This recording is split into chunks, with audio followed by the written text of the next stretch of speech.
আসসালামু আলাইকুম প্রিয় দর্শক, যারা নতুন কম্পিউটার শিখতে আগ্রহী কিন্তু কম্পিউটার কেনার বাজেট কম, আজকের এই ভিডিওটি মূলত তাদের জন্যই। বর্তমান বাজার মূল্যে কম দামে ল্যাপটপ কিংবা কম্পিউটার পাওয়া খুব কঠিন।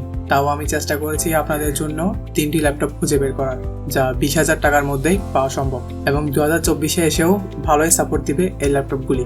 আমাদের লিস্টের তৃতীয় ল্যাপটপটি হচ্ছে HP EliteBook 840 G1।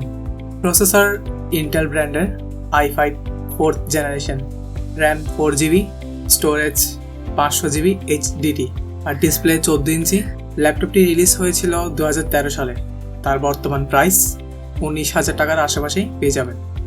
আমাদের লিস্টের দ্বিতীয় ল্যাপটপটি হলো HP ProBook 430 G3।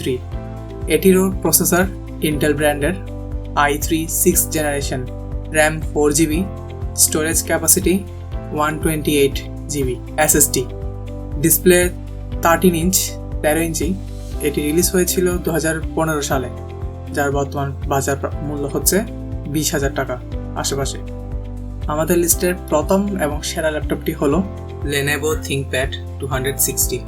প্রসেসর এটারও ইন্টেল ব্র্যান্ডের i5 6th generation, RAM 8GB আর স্টোরেজ 256GB SSD, ডিসপ্লে এটিরও 13 ইঞ্চি। এটি রিলিজ হয়েছিল আপনার 2016 সালে, যার বর্তমান বাজার মূল্য 18,000 টাকার মধ্যেই পেয়ে যাবেন। তো এগুলি হলো আমাদের লিস্টের সেরা 3টি বাছাইকৃত আপনার বাজেট 20,000 টাকার মধ্যে ল্যাপটপ। এই ল্যাপটপগুলি দিয়ে আপনি সাধারণত আপনার কম্পিউটার শেখাটি শুরু করতে পারবেন। যারা নতুন করে কম্পিউটার শিখতে চাচ্ছেন বা নতুন শিখতে চাচ্ছেন, তারা এই ল্যাপটপগুলো দিয়ে কাজ চালাতে পারবেন।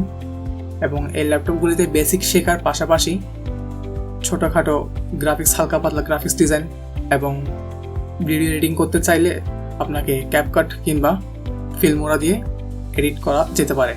ভিডিওটি ভালো লাগলে শেয়ার করবেন, আর কোনো প্রশ্ন থাকলে কমেন্ট করে জানাবেন। চ্যানেলটি অবশ্যই সাবস্ক্রাইব করবেন। ধন্যবাদ।